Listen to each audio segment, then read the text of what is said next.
Hi, this is Pat Moorhead. Welcome back to the 6.5 Summit Day 1. Hopefully you checked out the opening keynote, but we are here to talk about the connected edge with our opening keynote, and I'm pleased as punch to welcome back Charles Furlan from Lenovo. How are you? Very well, thank you. Good to be back, Pat. I know, and we're back face to face. I mean, nothing wrong with virtual, but it's always great to see your smiling face. Same here, thank you. Yeah, so it's been a real privilege to chronicle the growth of the Lenovo Edge over the last 4 or 5 years. And I think the way that I look at it is Lenovo was leaning into the edge before it was cool, okay? And now it's very much a cool place to be. But everybody has their definitions. I mean, one person's edge is another person's edge. How does Lenovo define the edge? That's a good point. Indeed, edge computing means different things for different people.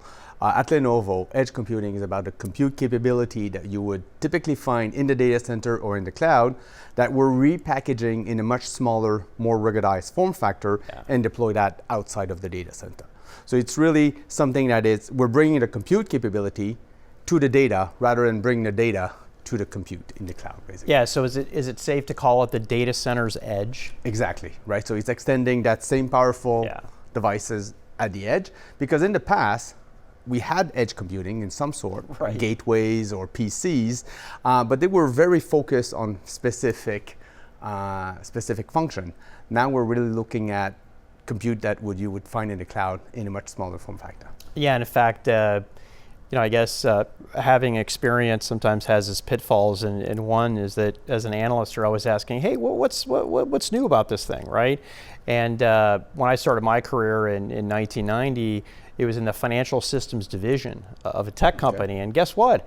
They had equipment and PCs at the edge, but they really weren't that connected to the mothership.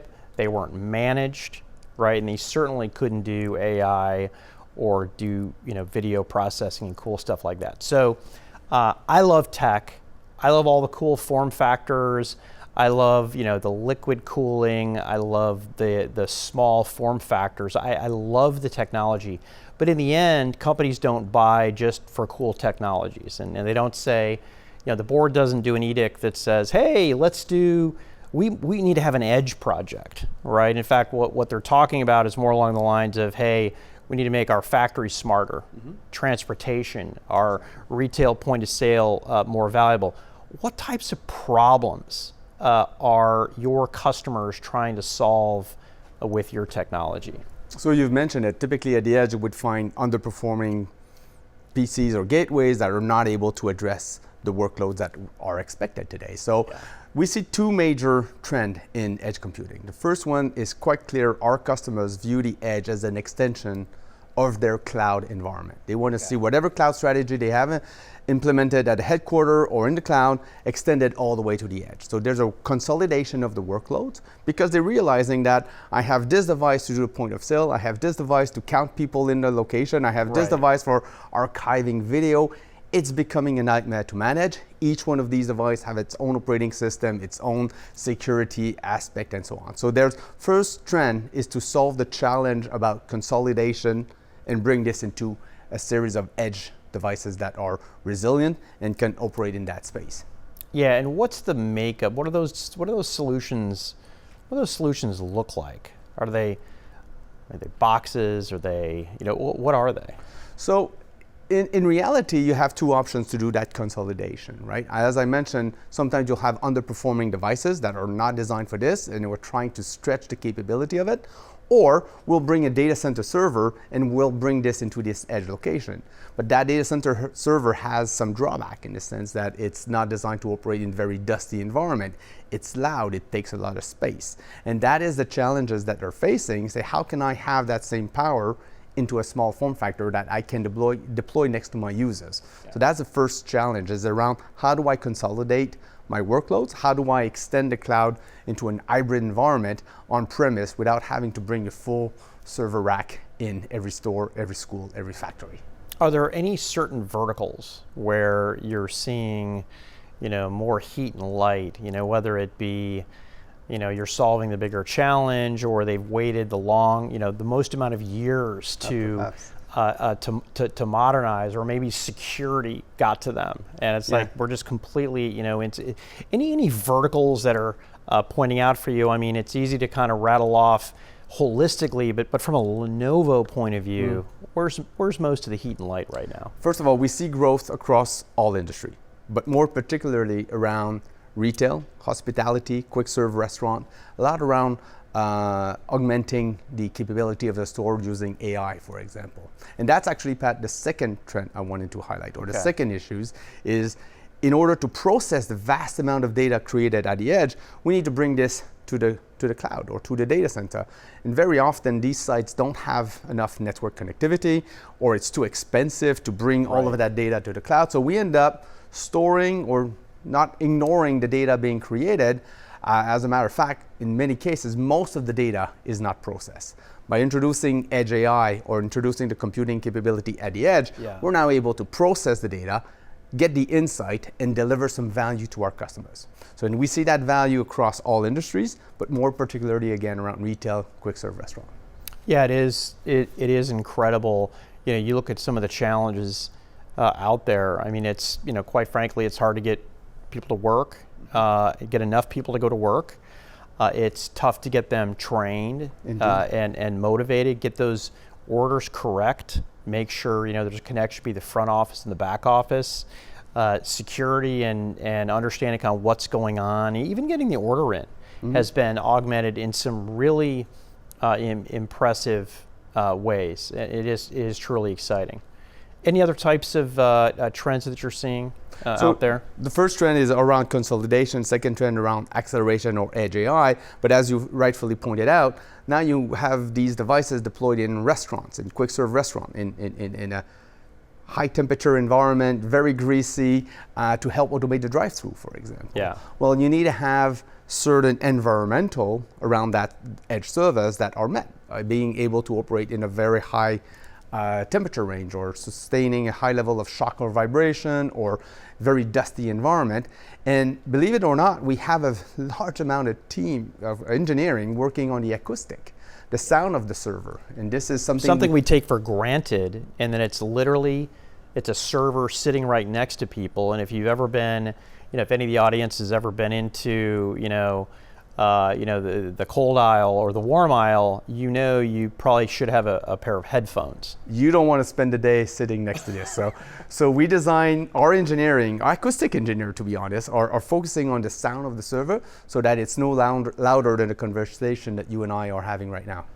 No, that's important, just if nothing else, for satisfaction and the safety of the folks who work there. And you can see it from the drive-through. If you walk in, you can look at the window and you see something that, it could be connectivity, it could be compute, but there are flashing lights on it, and a lot of things plugged into it. And my mind goes directly to server, but it truly is somewhat of a hodgepodge of equipment in there. If you've had it in there for, some of it could be decades old. So indeed, one of our customers in the U.S. is actually deploy our technology to automate their drive-through and help reduce the staff to man the drive-through, but more important, ensure quality in the order from our customers, so that they are meaning that they're not haven't forgotten an item, for example. Yeah. So, given that it's a heterogeneous environment, given that it's likely not a new, let's say, retail store that you're going into, sometimes it could be, but more often than not, it's being retrofitted. It seems like a very hard, difficult process to get started. How are you streamlining this for your customers today? So that's a good question, because you can start everywhere, and that scares a lot of customers. So the first thing we did at Lenovo is create the AI Innovation Centers. So these are 4 centers all over the world, and staffed with some of the brightest data scientists that looks at hundreds or thousands of independent AI software vendors. And from that pool, rationalize that to a few hundreds, to a few dozen per industry. So when we have our customers coming and visiting a Lenovo AI Innovation Center, we are sharing with them some of the art of the possible. Here is how you could automate your drive-through. Here is how you could help your employee safety in a warehouse and these sort of things. So now we're giving options. Of course, if the customers have their preference, fine with us. However, it does help accelerate the discussion and the journey to the AI with our customers. The second thing is giving them options, right? We have very diverse, when we're talking about AI more specifically, we do have a diverse of GPU option. These GPU are actually cards that are accelerating the AI adoption. And we support Intel, NVIDIA, Qualcomm, so giving them different options to different customers. And finally, we have a tool that is called Lenovo Open Cloud Automation that really transforms the journey to the edge in the sense that it always works in the lab. It always works with the 10 pilot sites, but now you deploy this in hundreds or thousands of sites around the country, around the world, and it's a nightmare. It takes way longer than expected. And that's why we designed Lenovo Open Cloud Automation to have a very simple application on a laptop, a tablet, a phone that you securely activate the device at the edge site. And within a few minutes, we centrally deploy the personality, say, do the hardware parameter, we do the operating system installation, all the way to the network and cloud configuration so that the system is ready to host application within a few minutes, a few hours. That really helps our customers to the journey to the cloud, to a scalable cloud infrastructure or edge infrastructure. Yeah, I mean, many times you're not going to have a single IT person in there, maybe a shift manager or something like that. Is it safe to call that zero touch provision? We call it near zero touch because somehow you must do an intervention at some point. Right. But if you're able to have an application on your phone, you're able to activate a Lenovo Think Edge server. So as part of this consultative process that you talked about, bringing them in and having this conversation, is some of the output, it would seem hard to understand, first of all, how big do I make my endpoints, right? How much horsepower do I need, right? Because I'm thinking about not only what I have to get done today, but maybe something I might want to do in the future. And then what do I do at the edge? And then what do I do in the data center or in the cloud data center? Is that part of this process? It is part of the process. And by the way, it's not either or, right? The edge is not going to replace the cloud. It's really going to augment the capability that we're able to extract and the value we're able to extract at the edge. And I'll give you an example by being able to process certain events. If you're looking at a computer vision use case, for example, you'll have existing cameras in the store monitoring a self-checkout, and all of this data is typically archived into a video management system. Introducing Edge AI on the store, for example, will allow to train the system to recognize if somebody forgets to scan an object. And it's only that video clip that get exported or that incident that get extracted to the cloud, right? No, I love that. So let's talk about innovation, kind of get into the little bit more to the nuts and the bolts here. How are you looking at innovation, and what have you, we've been talking about this for years, so I know that's a blanket statement, so I'll call it recently, but what are you bringing out, what innovations to help customers with the edge? So we looked at, we listen, more important, to our customers, and there's a no compromise in the design approach that we've taken to say there's two key trends. One is around the workload consolidation or hybrid cloud or cloud extension with hyper-converge on-premise, and the other one is Edge AI. Yeah. Right. And really, actually, Pat, we thank you for bringing the point because we are innovating today with you and the audience, and your audience here is the first time that we'll introduce the new Think Edge SC350 V2 and the new Think Edge SC360 V2.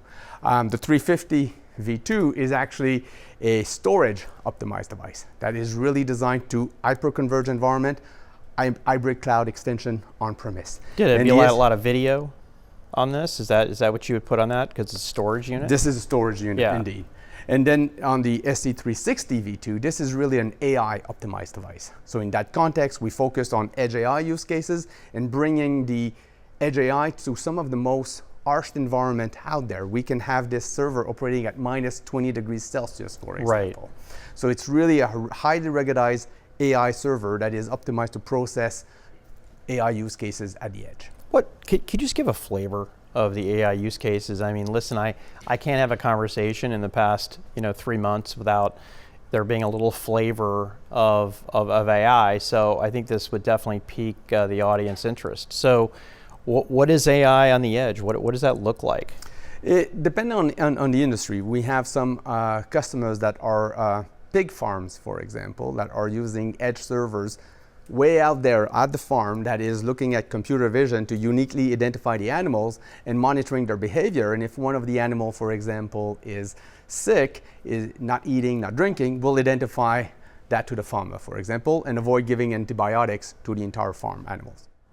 It's fascinating.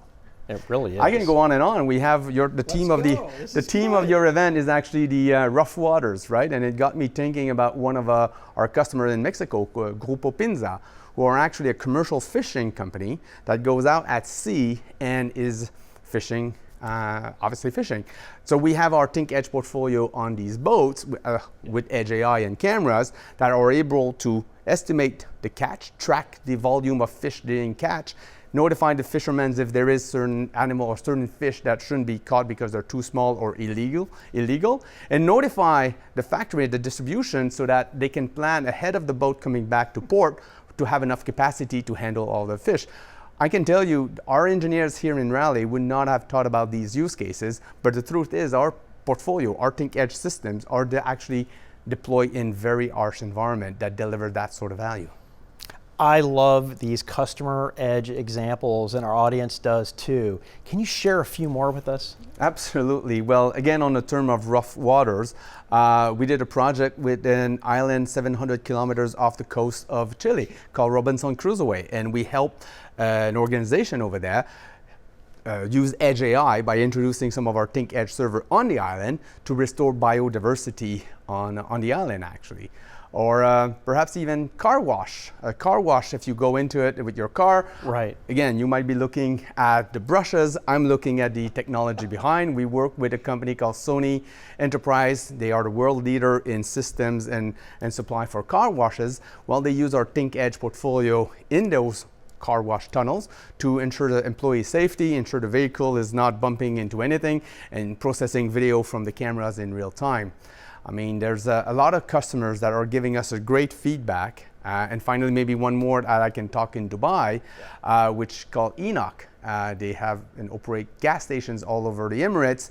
And as you can imagine, the temperature and the dust is predominant in right. Dubai. So we have our edge servers consolidating workloads, the pump application, in-store music, and the point of sale into an hybrid cloud infrastructure that is hosted in the janitor closet. So next to the brooms and the brushes, very hot, very dusty, is where we are running the state-of-the-art hybrid cloud environment. Yeah, I love these examples. Technology exactly where you wouldn't expect them, but then again, maybe we would expect them there. You know, it's funny, every time I hear about these AI use cases on the edge, I'm immediately fascinated, and then it's more like, well, of course. Oh, well, of course. Well, of course. And a lot of it's doing is augmenting our own eyeballs or our own, clicking and counting, but doing it in there with machine provision, and whether it's, increasing the likelihood of a secure food chain, supply chain, whether it's making sure that food gets on the table, for lack of a better term, over medicating, your animals that are out there. I'm just amazed with all of this, and it's funny. I can't even imagine. I mean, there's going to be a day, I think, that's close where lowest satisfaction scores is in a retail fast food, right? Yeah. And a lot of it has to do with the order, right? Getting the order in and having it come out with what you asked for. By the way, I'm convinced that today so many people use apps like DoorDash because there's a high likelihood that the order is going to be right. But I'm wondering if there's going to be a day, right, where there's always going to be a human in the loop for some special stuff, but Absolutely. Kind of a restaurant or retail of the future that's making people and quite frankly employees happy. Correct. Yeah. And I'm also amazed because the creativity of some of the AI software vendor out there is incredible, right?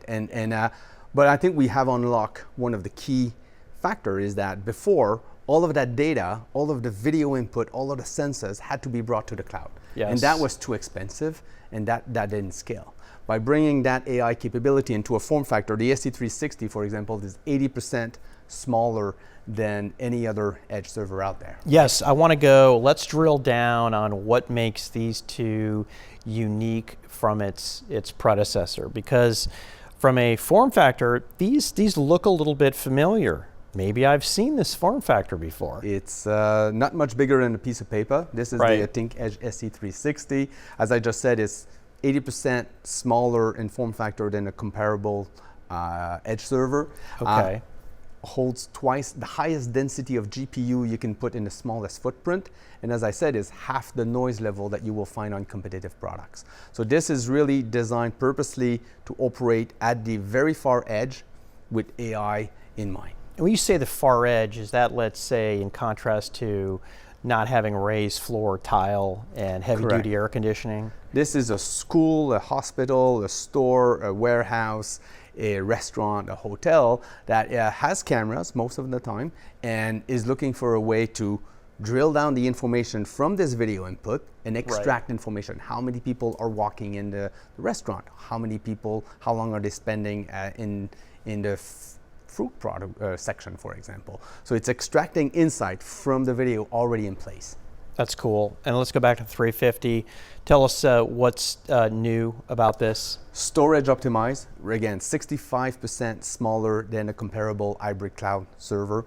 We designed this to host different type of storage capacity. So from very cost-effective storage disk to performance disk or self-encrypted security disk, and we actually hold twice as much storage than competitive edge servers out there. So again, we really didn't compromise on having the best hybrid cloud hyperconverged infrastructure server and the best AI edge server on the market. Is there a chance we would see both of these in the same environment together? So as a matter of fact, the SC350 version 1, the existing product, is a very popular demand. It's one of our most popular product, and for all our customers out there, we decided to extend the life for another 2 years. Yeah. So that server has a mix and match, a little bit of AI, a little bit of storage, and offer that value proposition to our customers. So I appreciate you bringing up the theme of the show. And by the way, I loved the example that you used of fishermen, right? Yeah, it was so cool. But I'm curious, how does security kind of build and even, let's say, reliability help to navigate those rough waters at this point? I mean, because the world is different now than it was 18 months ago with fireworks going off and, zero interest rates and economies going through the roof. Inflation is bad. Yeah, indeed. Security, we cannot compromise on security. And this is one of the concerns that our customers told us, and loud and clear. While there might be an incident where a device will be stolen, it cannot be a data breach, a security data breach, right? So we designed these systems, for example, to have tamper detection. So if somebody opens up the cupboard, the data will automatically locked up. We put motion detectors, so if that device is moved out of its original location, again, the data will be locked up. Right. So there's certain technique that we have, innovation that we have put in the device, that now that you left the secure perimeter of the data center, the device will protect the data, and the device itself, we have lockable bezel, so nobody can plug their phone to the USB port, for example. Right. Now that it breaks the server, we just don't want customer users to touch them while they're in production. No, I love that. And by the way, that to me, that's something that people wouldn't normally think about. People probably look at these and say, oh, it's a PC. Yeah. It's a tiny PC, right? But it's very much different. It's ruggedized, made for a fire and forget type of environment. Exactly. What did you call it? Low touch, Near zero touch? Near zero touch, yes. Yeah, no, that's good. So Charles, I don't even know where the time goes, but we're at time here. But I want to ask you one final question about partners and about how you look at your partners, because hardware alone doesn't create the solution. Having a village come in and work together does. Can you tell me a little bit about your viewpoint, kind of how you view partners in this fascinating world of the edge? First of all, when we come to the hybrid cloud or hyperconverged type of infrastructure, we partner with the best out there. VMware, Microsoft, you name it, we support these infrastructure on our edge servers. When it comes to the AI, I think the AI Innovation Center are really making a key difference. And this is where these ISVs have so much creativity. So much. That it's really interesting for our customers to say, well, hold on, I have a factory as well. I want to have computer vision in order to ensure quality of the product. Right. This is a great idea. All you have to do is deploy an edge server. Most of the time, they already have a lot of this infrastructure, video input and cameras already in place. This is really just taking advantage of the existing infrastructure and extracting the value. So you're right, it takes a village and an ecosystem, and we're happy to partner, and we are partnering with all the key vendors out there. Yeah, it is amazing. I'll walk into a branch of this and a branch of that and be like, oh yeah, I recognize that. Absolutely. I recognize that black mini server behind the counter or literally on the wall, right? I don't see the ones that are, nailed or screwed into the elevator shafts, but I know there are many of them. I have the same feeling when I go to a restaurant or store. I'm looking at the back. You're and like, oh my gosh, my kid, I'm not looking my at baby. the kitchen. I'm looking at the server. Indeed. I love that.